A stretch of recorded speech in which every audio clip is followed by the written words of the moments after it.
Now to tonight's big story. We finally hear from Dayton Fire Captain Barry Cron, who was hit by a truck, thrown 20 feet into the air, and hospitalized for several days. Look at that.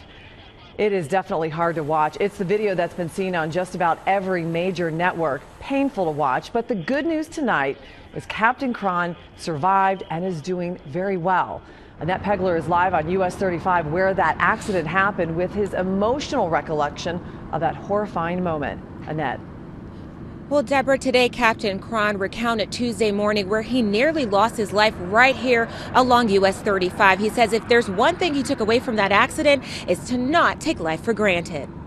It's the video that's been seen all over the world. Dayton Fire Captain Barry Cron getting hit by a car and thrown 20 feet in the air due to several crashes on icy roads on US 35. I feel the only reason I'm sitting here right now is by God's grace. Today, Captain Cron and his wife spoke publicly for the first time since the accident. He takes us back to those moments where he saw his life before his eyes. He was conscious during everything. Concerned for another vehicle coming along and finishing me off, and I couldn't do anything about it. So that's all the things that were going on, thinking of my family and, will I get to see him again?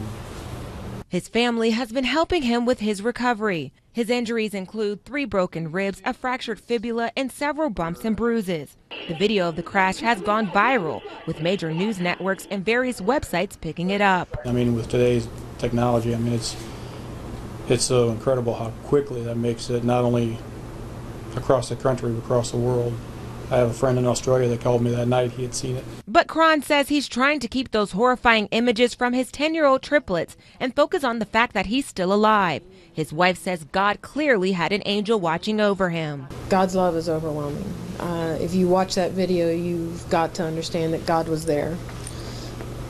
He's a living miracle. A testimony of God's grace, she says. Cron told us he just wants to heal and hopes people can use his near-death experience as a life lesson. What I would like to see is that other fire departments can take this video, use it, learn from it.